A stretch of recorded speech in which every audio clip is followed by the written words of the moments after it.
I'm an Apache Spark committer. I work at IBM Spark Technology Center in San Francisco. And I mostly focus on Python in Spark right now, but I've worked on a bunch of other components historically, like ML and Core. I was working at Google on a system which is really similar to Apache Spark, but because I'm a nerd and I don't have a lot of life outside of computers, I really wanted to keep working with those kinds of systems outside of work. And I found Apache Spark when I was looking for things that were similar to the Google tools that I was used to using, and I fell in love with the system. It was so much fun. So right now I'm a committer on the Apache Spark project. I'm mostly focused on sort of Python support, so I try and make sure that people that use Spark in Python have a really good experience. And I try and make sure that new people getting started contributing to PySpark also have a good experience, because it's really important. Yeah, so right now I'm trying to fix some bugs with how Spark interacts with Jupyter, because it's pretty important. I'm working with one of my coworkers who's trying to get Arrow integrated into Spark, which I think is really exciting. And it can give us some really good sort of speed ups there.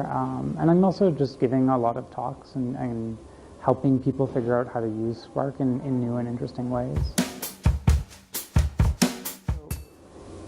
This is going to be weird coming from someone that works on PySpark mostly. So even though day to day I'm mostly working in Python, I really like Scala as a programming language. And if I'm just starting a new project, I'm going to start it in Scala. It's just a lot of fun. I like functional programming, and it's a really nice language for doing that. So if someone is just looking to get started contributing or collaborating with Apache Spark, I think there's a lot of really great ways to get started. I think the easiest way to get started is actually just looking at the release candidates that are coming out and running your workloads against them and giving feedback to the community about things which we might have broken by accident because we don't have the kind of workloads that you're working on. Right, like I'm very biased to the kinds of workloads that IBM customers see, and the Databricks people are obviously very biased to their own workloads. And so if you're coming in from another place, we would love you to run your work on release candidates, because it's not something where we always get enough feedback.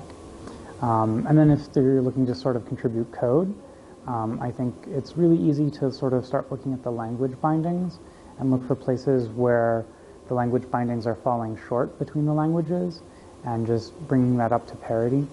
And it's maybe not the most exciting work, but I think it's a really easy place to get started. And doing this is a really great way to sort of learn how the community works and sort of learn about all of the sort of mechanisms behind contributing to Spark, so that when you're ready to make your big change that you're interested in making, you've got all the little details sorted out in advance.